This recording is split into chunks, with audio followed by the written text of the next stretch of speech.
Welcome to Executive Checkpoint, the live podcast for security professionals. Each week, we explore industry trends, challenges, and insights with leading experts. This is your insider access to the minds driving change in our industry.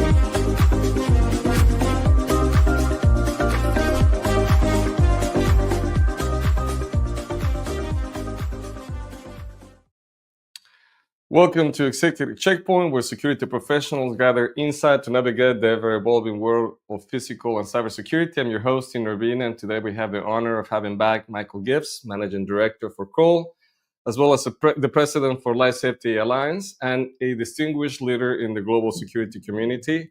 Michael is also the author of the new release book, Is Not in the Manual, Real-World Leadership for Security and Risk Professionals, part of the Security Audit and Leadership Series, which also brings us to his decades of experience, including his role as the Chief Global Knowledge and Learning Officer for ASIS International. Michael brings a wealth of perspective on leadership, challenges, and lessons that often are not found in training manuals. Today, we'll explore his professional journey, the inspiration behind the book, and key leadership insights leveraging our conversation and your knowledge today. So, Michael, thank you for being here. Second round around the sun to have you back in the first show of the year. We're recording this currently, so I'm honored. You have some plans? Great to be back. Yeah, kicking off the new year in a good style, and I watch or listen to your show with Christopher Stitt. And that was a good way to end the year. He has a fine book. He's a good man and a very good security professional. Absolutely. Well, as always, we're so glad that you're here. And, you know, as a well-known leader in our industry, I'm sure a lot of people know your story. But just to kind of rekindle for maybe some newcomers or maybe someone listening to the show for the first time, tell us a little bit about your background. How did you ended up in security? Sure. It's definitely not the story that I was a police officer or in the military or an intelligence agent from the government. Completely different background. I started my career as an attorney. I did that for a few years. Most notably, I was a clerk for the New Jersey Supreme Court on death penalty cases, where I got interested in criminal justice. I started practicing for a law firm after that in DC, and a lot of workplace related issues and like workplace violence and theft and things like that, and discrimination in the workplace. And I liked that, but I kind of wanted to be more on the thick of things. I didn't really like being an attorney. I wanted to sort of have more of an effect before, things happened, where I could influence behavior or actions before, got to, the legal parts of the case.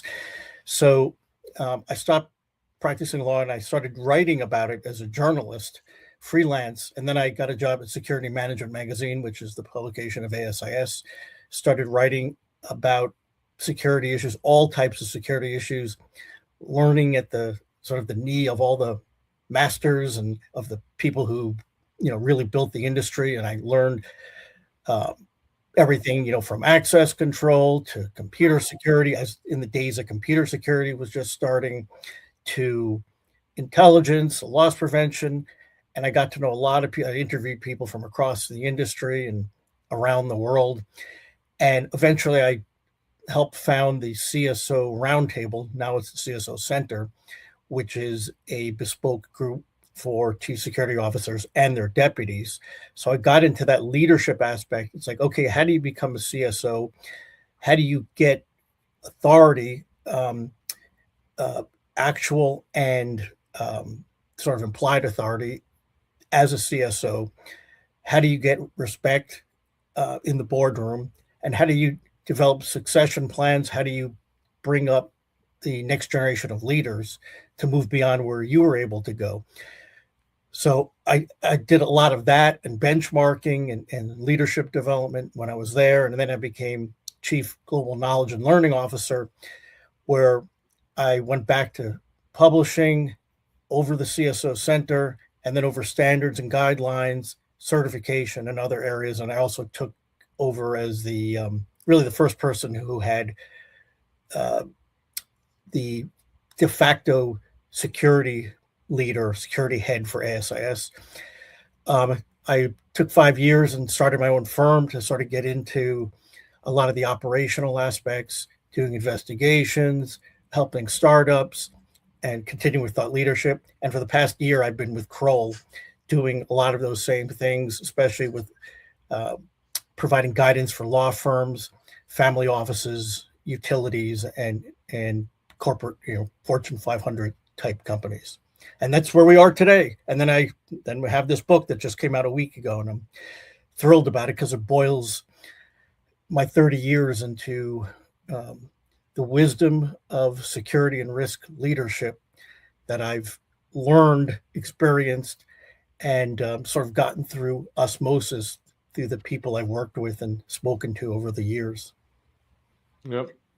Congratulations on the book. I'm sure there's a lot of your background that is a big part of the inspiration. The title implies a lot. And there's a gap between the theory and the real life. Was there a moment in your career that really crystallizes that concept? It always goes back. It wasn't necessarily a moment in my career. It's the lesson in business continuity planning where you talk about having plans and written plans, and the fact that you document it, you put it in books and you put it on the shelf, but it's not the document itself that matters, right? It's the actual planning, it's the thought process, it's the testing of it, it's the awareness, it's speaking about it. And so even though it's not the actual output. There is no guide to how you do it, right? You can go through and say, okay, what happens in a snowstorm or whatever, you look through the book, but things never, go according to plan, right? It's never going to be fact that you can just look through the pages and say, okay, this is how we do it. There's always a curveball. There's always judgment, experience, personality, humanity involved. And the same thing goes for leadership. There's all sorts of leadership books, and it says, here are the 10 ways, you can, be a leader. And here are these styles of leadership, servant leadership and transformational leadership and values-based leadership. There's a million different types of leadership. But what does that really mean? Especially where the rubber meets the road or the crisis occurs. How do you do that? And a lot of this book is not just my experiences. As a matter of fact, it's mostly not my experiences, but me talking to others or living through others and seeing what they did in these moments of time. If they called themselves a transformational leader or a situational based leader, what does it actually mean? Because a lot of that is jargon or gobbledygook, right? And so it matters less about titles and more about actual attributes and actions. And that's the spirit of the book. It sounds to me you gain a lot of knowledge or opinions and experiences from others. What was the process to select the people that you included, or maybe did not include in the book? Yeah, that's a really interesting question. I've been writing a leadership and management column for Security Magazine since the year 2000. And so every month I have the challenge of a blank piece of paper or a blank, page on my computer screen. And I have to think of a topic that's relevant to our audience, that's engaging. So I've been doing that, for 60 or 70 columns. And a lot of it comes from having conversations, either things I experienced myself or having conversations with people. And I like to explore areas where non-traditional leadership comes to the fore, because so many of us are not the boss, right? Or, we're a cog in the machine, or we're a boss of some people, but really, we're underlings to others, or we have relationships. We're in groups, or we're in task forces, or we're in associations, and we're situational leaders sometimes, we're followers other times. So how does that really play out in real life? And so a lot of times I'll start with the person who gave me the idea. and I'm giving an example. For an example, I wrote, and this is in the book, one column years ago about how do you assert leadership when you work on your own. You know, Sure. you're a solo practitioner. Who are you leading, right? Right. And what does that mean? Now, obviously, you have clients, you probably have partners, but I in this case, I was talking to someone about their leadership, and I was like, this is a good column. They're a sole practitioner. They were a consultant. I forget who it was at the time. I was like, I'm going to talk to other consultants that I know. And when I pick the people to talk to, a lot of times it's people I know who are, because I've been around for a long time, or that others have commended to me, or that sometimes I'll just, okay, let me look up somebody's story. I might check out on LinkedIn. And I like to cross geographies. I like to cross industries. So if I were interviewing you, for example, I know what you do. I wouldn't get another person that does exactly what you do. I'd try to be geographically diverse. Okay, maybe in the United States or this part of the United States, it's different, or in this industry, it's different. So I'm going to talk to somebody in the Middle East or Europe or Asia or wherever, or someone who's, okay, I talked to a loss prevention executive. Now I want to talk to someone who focuses on intelligence or investigations or something like that. So I try to kind of take a holistic view and not sort of a simple straight line. It's like, okay, if I talk to Tino Urbina, he says this, but that's not universally applicable, right? People are in Right. different situations. And so luckily, I've being with ASIS for so long, I've met thousands of security professionals, and I continue to through my work at Kroll and through, my years running my own firm. And a lot of people introduce me to new people. So for quite a few of my stories, I'll say, hey, Tino, I just interviewed you on this topic. Who else do you think would have something to say? And almost everybody knows somebody in a similar situation, or they lead me to somebody else. So Right. there's a vast pool. So that's a little bit about my process. Tense. One of the things that you highlight in the book is the value of humor and pop culture in leadership. To me, that was a pretty unique take because nobody talks about it, right? And like you talk about geographical experience and cultural experience, humor and pop culture. Tell us about that. Yeah, that's one of my favorite parts of the book. I consider myself a kind of wryly funny person. I have dry humor, sort of sophisticated humor, and I think it lightens difficult situations and circumstances sometimes, but it has to be very carefully applied. So I talked to people that I knew who were either stand-up comedians or, believe it or not, there are a couple, or kind of have a background in humor. And one of them was Brian Reich from, I forget what insurance company he's the head of security for now, but he did stand-up comedy. Oh, I was wow. like, okay, how do you do this without trivializing the importance of security? It's good to diffuse tensions, but what if you go too far and people don't think you're taking them seriously? Or you're certainly not going to joke about workplace violence, right? Where do you draw the line? How do you do it? How do you apply it? I talked to him and he talked about his process, when it's appropriate, when it's not. I talked to Torsten Wolf, who's with Zurich. He's the head of security for Zurich, which he's German. You don't normally think of Germans as funny people, but Sure. and he definitely has his own, sense of humor, which does not necessarily jive with other people's, but I get it because it's very sarcastic and dry. Talk to him, talk to other people, and just to sort of get different perspectives from around the world and different types of humor, and when it works, when it doesn't, and how you apply it. So that was one of my favorite parts. And I actually also have a little section on specific jokes and how you can derive leadership principles out of jokes that have to do with security. And that's, Did that need to go in the book, those jokes? No, but I think it made it more fun, right? It gave some more texture Right. to the and that's what I did in a lot of the book. It's not just a treatise. It's not just a series of interviews or experiences.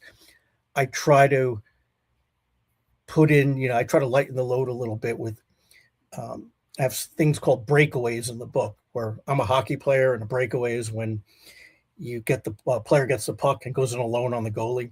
Well, in this case, breakaways are kind of, all right, you've been through the, the deep parts where talking about very, life and death things, and Serious, yeah. where, you know, these decisions can, make or break a company or save lives or whatever. And so I set that apart and say, okay, here are some leadership lessons that you can get from pop culture. So from movies, from streaming series, and how that applies specifically to security and risk professionals. And I got a kick out of doing that because, okay, you read about like the history of leadership, you read about, okay, what is values-based leadership and how did someone apply it? So, okay, this is pretty rigorous stuff. Okay, let's take a break and have some fun now and talk about, how Pulp Fiction, what lessons that has for, security leadership. I think Or that style is always going to be engaging, right? That's the yes, main goal, to keep the reader engaged, but also learning, right? exactly. And You mentioned this navigating some serious things, right? Uncertainty and some moral ambiguity. Are there good examples that you can share with us on those two particular points? yeah, with uncertainty and moral ambiguity, that defines every risk professional's job. And so that's sort of laced into or embedded into um, all all the stories. One of my favorite stories, and I'm trying to figure out whether this directly answers your questions because there's so many different stories and learnings and examples in the book. Um, One of my favorites is, well, there are quite a few of them actually, where McLean Essien, who is he lives in Nigeria and he's a security professional there. And earlier in his career, he was responsible for security in a province in Nigeria, and um, there were warring gangs there that were wreaking havoc on civil life there, and no one wanted to deal with them because they're deadly and they're violent. And he ventured out, um, and I suppose the very cautiously. And these are two violently opposing gangs, different. They never got along, and he negotiated a truce between the two gangs that um, that made life, made the disputed region between the gangs and sort of livable, and let people, it sort of eliminated a danger zone, but he put his own life at risk doing that. And I don't know if there's moral ambiguity in that. In that case, I'd say the moral case was pretty clear, but he certainly put himself at personal jeopardy. Um, as for a case with, let me get back to the moral ambiguity because there are so many cases racing through my mind right now but I really like his story. I like Tanya Spencer's story. Tanya Spencer is a woman of color, an American woman of color living in Denmark. And I met her maybe 15, 20 years ago at an ASIS event. I believe it was ASIS Europe. And I was running the CSO roundtable at the time. And she is a trainer.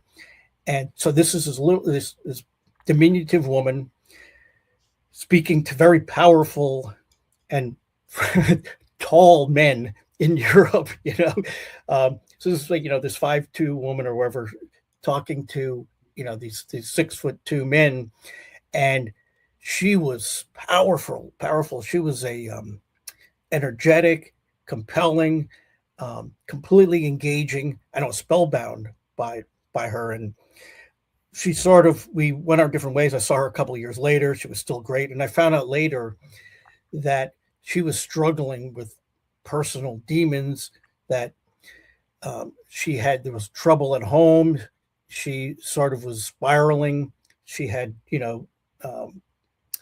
don't want to go into detail. Some of it's in the book, but she had, contemplated suicide, things like that. And I was shocked. And I learned this a few years ago. And I reached out and was like, "You're my hero. You're like you're a sort of moral guidepost for me, and a sort of how I mark effectiveness in a security trainer, right? Right. She can handle all these different personalities and egos and everything, and get them engaged and get them to learn and to listen.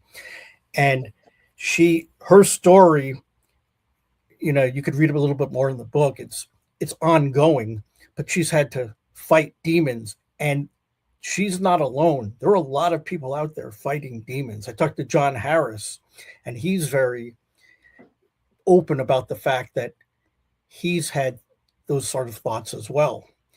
And a lot of us have. I have my own issues, and I'm not necessarily ready to spill them all in print yet. Some of them are out there, but I think a lot of us do. We're living in, I think there's a mental health crisis out there right now. And there is, how much do you disclose as a professional, right? Because you're saying, okay, everybody has vulnerabilities. Everybody should show vulnerability, right? Vulnerability used to be a terrible thing. Chris talked about this, I think.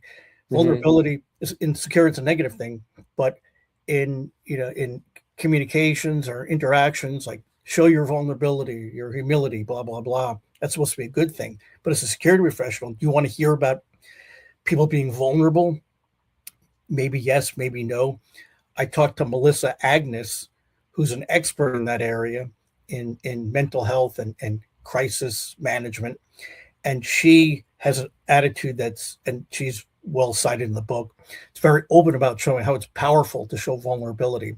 But there's a lot of the old tradition, the old guard that says, you want an FBI guy there, or gal who is like rock ribbed, right? And, like is unflappable. But you don't want to hear about their personal problems, or that they grew up afraid of spiders or something and they're showing their vulnerability. So there's a real division, or there's a real cognitive dissonance in, do you show your vulnerability or not, right? Because a lot of what we do is our presence, our just what we represent and we stand for is as important as who we are, what we do. It's like, okay, I feel comfortable with Tino Urbina running my security department. Like, he'll take care of things. There are certain people I think of, that guy who's head of my security, we're good. He looked the part. They have the demeanor, right? Everything they do is like they make you calm. It's like, I like that man or woman or whatever. But, they probably have their own issues too. And how much do we need to know about that? So it's an issue. It's a balance, right? Yes. So it's heavily discussed in the book, right? And all the issues that are involved there. So, and I don't claim to have the answers. I talk to people who have more experience and wisdom than myself, have been through it, have been grappling with it, work with people who have dealt with these issues, and I'm not just talking about mental health issues. I'm talking about the whole spectrum of leadership attributes and behaviors and traits and things like that. So I'm not arrogant enough to think that my experience is enough for a book, right? Like, some of my experiences are in there. And as a matter of fact, one of the pre-readers of the book said, we need more of you in this book. You talk a lot about other people, but where do you come in? So I had to add stories. I think, yeah, you're right. I'm sharing other people's, vulnerabilities, for lack of a better word, or successes or failures. Now it's time to come forward with my own. Right. And you know what? I think it's a study in leadership from a security standpoint of view. That's my general take. And on that topic, I think there's some myths and misconceptions that are like you mentioned a few, like being vulnerable. What other myths or misconceptions were you wanting to challenge in your book? I think that you can go and say that you're this one type of leader.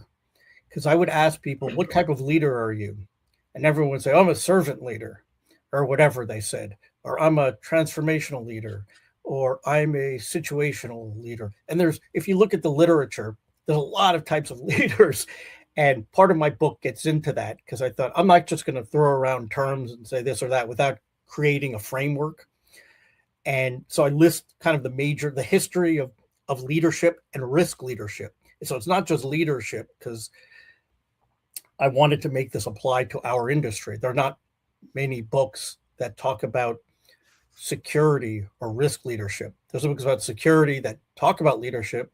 There's books about leadership that talk about security or crises, but there wasn't one that sort of brought the whole thing together. It was focused on leadership for security and risk practitioners. So that's one thing. Sometimes people were calling themselves, I'm a servant leader. And I would say to something like, okay, then how far does servant leadership go? There's books like, you're the last one to eat or whatever, or what does all that mean? A lot of it is just maxims and cliches, right? Like in real life, sometimes you want to be the first one in because that's where the danger is, or you want to lead by example. And sometimes you want to be the last, but how do you know when to be the first, the middle, or the last, given a specific situation? Because you don't know necessarily what you're going into. It's great to say I'm going to eat last, but there are times maybe when you should be eating first for whatever reason. Right. It challenges a lot of the kind of the archetypes and the self-described appellations people have for their leadership style. Like when they say I'm a situational leader, I'm a transformational leader. Okay, what have you transformed? Right. So I'll challenge them on that. And I think everybody or most people are a mix of different types of leadership style. You're never always a servant leader. Some people who say they're servant leaders are anything but, right? They're kind of the first, they put themselves first. And other people who say they're not are, right? So I try to break that down and say, okay, here are the real characteristics, and here are the challenges that you face, or if you call yourself this. And it doesn't really matter what you call yourself, but people like to call themselves things because it sounds good. It's easy. Right. It's like, all right, I'm a servant leader. Okay, you should know it. Okay, I'll put others before me, right? I play for the team, but you're not always going to be like that, and you shouldn't always be like that, and in my point of view. And so I'm much more of a person who's I think, situational leader. Like different people, different circumstances, different geographies maybe require different types of leadership. And I'll give you an example. And this was like a non-security example, but I worked at ASS at the time. And I had a certain leadership style, which is like, I'm the first one in the breach. A lot of people tell me I lead by example. That works for some people, doesn't work for other people. I'd like to, sometimes motivate people. I would show them like short films or something that like, I believe in you. And it's like, that falls flat with certain people. You can't have the same leadership style for everyone in every circumstance. You can't like raise the battle flag every time there's some small issue. It's like, we didn't meet our sales goal this month. Go, go, go, go, go, go. It's like, all right, back off with that. You can't and there's a section in the book on when to use inspirational speeches and when they fall flat, or how to inspire in everyday leadership. And I talk to experts on that. I use some of my own examples, some that work, some that fall flat. So really the gist is that it doesn't really matter what you call yourself. It matters how you manifest your what's in you, and the key leadership traits. Things that you're not going to have every leadership trait, right? Sure. The ones that I certainly don't, but you should learn how to harness the ones you do have, right? And it may be too late to say, okay, there's certain non-negotiables, right? You have to have integrity, right? There are certain things like that, but there are others like, do you necessarily have to have humor? No, it might work for the right person, but not for everybody. Don't worry about it. Don't try to be funny if you're not. That'll Right. fall flat. That'll be even do worse. Sure. But take the attributes you are strong at and hone them. And so going back to early in the book, a lot of this is like, okay, how can you become a better leader? Right. And I took this, and I have it on my wall, right? I took the Clifton Strengths 34 test. It's, leadership and attributes years ago. And I have the list of my top 34, the top 10 being what I'm strong at, the bottom ones being, I'm not good at all. Not that I can't do them, but I shouldn't waste my time trying to lead through them. So I have mostly intellectual leadership capacities, so I'm looking right now. My number one is input, and then ideation and learner and intellection and achiever, right? So all these go to like wanting to collect knowledge and explain and create patterns. And then down in the top 10, my only one that has to do anything with sort of relationship building is positivity. And I had an executive coach, and he said, don't worry about doing all these other things that you're not. You have a very strong positivity, and that's basically a synonym of optimism. Now, you don't want foolish optimism or positivity. It has to be realistic, but that's how you connect with people, through your positivity. So don't try to be like, one of my worst attributes is woo, which is like selling people things, right? I don't like to do that, or try to, be the person at the party who everyone's drawn to. That's not me. My wife is like that. That's exactly, and that's part of the reason that we connect. But so I use the positivity as a key leadership characteristic to connect with people, rather than just, process information or learn or teach. So those are things that, and I'm not suggesting necessarily you take the Clifton 34, worked for me. There are a lot of other tools like that, other systems and groups that do that sort of thing. But I do recommend sort of taking a self-assessment for what your leadership attributes are, so you can really leverage the ones that are natural to you and you're more comfortable with, and then they can compensate for areas where you're less strong. Right. That awareness is key. Well, let me ask you, for someone, I mean, we were talking about existing current leaders, people that have the responsibility, but some of our audience are up and coming leaders, right? What will be your piece of practical advice for someone stepping into a role in leadership? It would be, and you're right, actually probably the primary audience for this book is people who are stepping up into leadership, want to step into leadership, preparing themselves to. And there are a few attributes. You always need to be curious. If you're not curious and you don't care and you don't want to learn, then that's sort of, you're going to be in stasis, right? You're never going to grow. And today's leadership, you have to be adaptable, flexible, and willing to learn. And that's key today, because technology is moving so fast. Business processes are changing. Whole industries are right. falling or being built with AI and a lot of other technology. New generations are coming into the workplace. So you have to be willing to learn, be curious, be adaptable. Now, ethics, as I said before, that's a non-negotiable. You should, another key thing is, and you hear this a lot, is don't just be a security person. Know everything you can about the organization, because that makes you valuable to everybody. Right.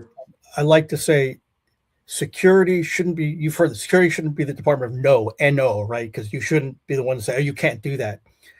As a risk manager, you can say, okay, if you do that, here's what you should do, possibly to mitigate any downside risks, or here are the effects of what, if you choose that, and I may recommend no, but if you do that, here are the positives, here are the negatives, blah, blah, blah, blah. So that's the department of no, N-O.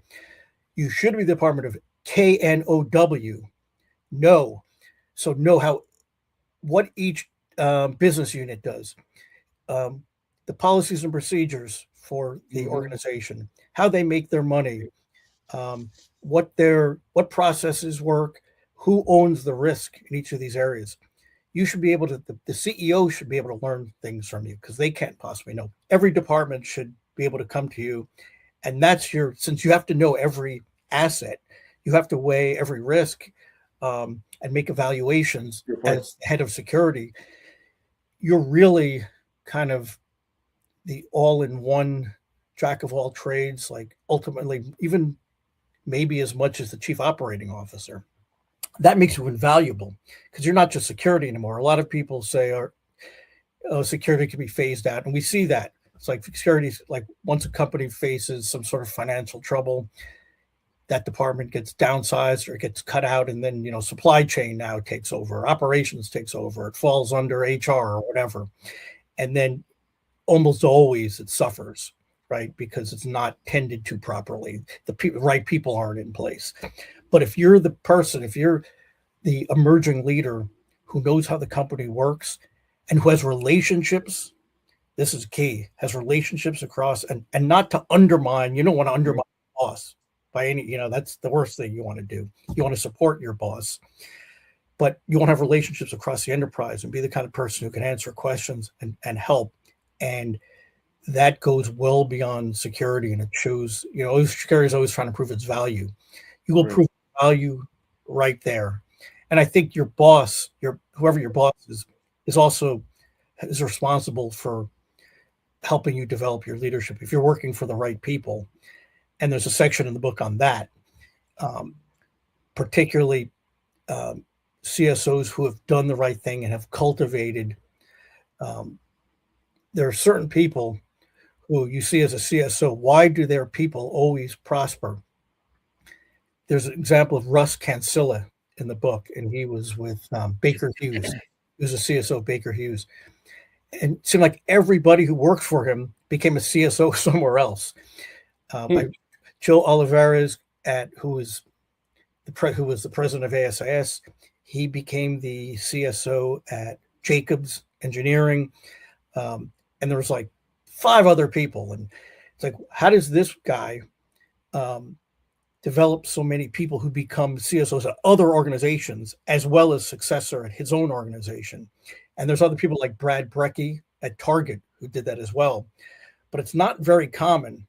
And so I delve into some of like how they were so successful in developing talent and what attributes they were looking for, things like that. So yes. So I really try to get into how to put yourself in a situation where you can learn and get a mentor or mentors like that who will put you in a position to succeed. But you have to do the legwork. It's not, no one's going to just tap you on the shoulder if you're just a bump on a log or just doing what, the job description says, literally. That's great, but it's not going to get you to the next level. Yeah, you're going to ask for it, right? Yep. And not even just ask for it. You have to demonstrate it. Oh, of course. You have to be sort of out, not undermining anybody or not showing anybody up, but you have to be the one who's finding the issues and saying, oh, here's a way we can do this better. Do they realize that, here's a risk that they haven't thought of, and here's a way we can address it that will cost a minimal amount of money, but, will return greater, more efficient processes or greater or revenue or whatever. It's sort of being on the lookout and being proactive about it. Absolutely. Well, Michael, let me switch gears here. We're coming towards the end of our conversation, and we're starting a new year, and a lot of people have professional goals. And outside of security, what are your goals for 2026? Ooh, I hadn't thought of that. I just read this book, and I'm already thinking about another book I want to write. So, which by the way, I would love to post under this conversation your list of books. I thought they were great. oh, Several good ones. I'll oh do yeah, that. But I'm sorry to interrupt you. Go ahead. no, and I appreciate your bringing that out, because a lot of what I try to do in this book is say, I don't know everything. I'm continuously learning as well, and I'm humbling myself out there. And here are other, if you want to write a book or you want to do this, there's a whole list of things. If you want to move up the ladder in security, how to volunteer for different things with associations or with magazines. And I talk about the level of effort and how do you get into it. And one person who read the book, who wasn't as a pre-reader, who read it, was like, oh, that's too much detail. You shouldn't have it in the book. And then another person who was in security said, that was my favorite part of the book. Do not cut that out, because that gives real tangible, practical advice for how you can get more involved and raise your profile and get more experience in security, not necessarily at your job. So so those books, I like to put forward what other people have done, and you don't have to write a book like I do. That's just, it reflects who I am. You could do something like Chuck Andrews, who put Yes Sir, which is a completely different type of book. You can put out a scholarly tome like Martin Gill or Allison Wakefield do. They're university professors, or you can do something like a practical guide. Antoinette King has a book, has a couple of books on practical guides to, home users guide to cybersecurity, things like that. And I do put a list of them. It's like, if you want to write a book, you don't just have to write this one type of book. Here are different, and there's different purposes for it and different kinds of publishing opportunities. So yes, definitely, please put that in there. I'd like to promote their works as well. Absolutely. And by the way, thank you so much for including us in your review for 2025 as a new and up and coming podcast. I greatly appreciate it. Yeah. It does justice to the people that watch the show and the tremendous guests that we have every couple of weeks. So I appreciate that. Yeah, and just to let you know, I'm happy to do it and definitely worthy.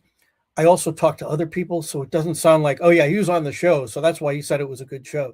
I talked to other people, and multiple people, mentioned your show or commended your show and recommended it for the list. So just to get that out there, yes. Well, great. I appreciate it. And we're coming to the end of the show, and an exciting new year for all of us professionally and personally. Hopefully, we were talking about running. Maybe that will be mine. 2026. I have a few races I want to add to my workout and exercise routine. So there you go. You're a runner. You'll appreciate that next time when you're just getting started. So how can we contact you if someone wants to reach out to you directly about the book or your consulting? Probably LinkedIn is the best.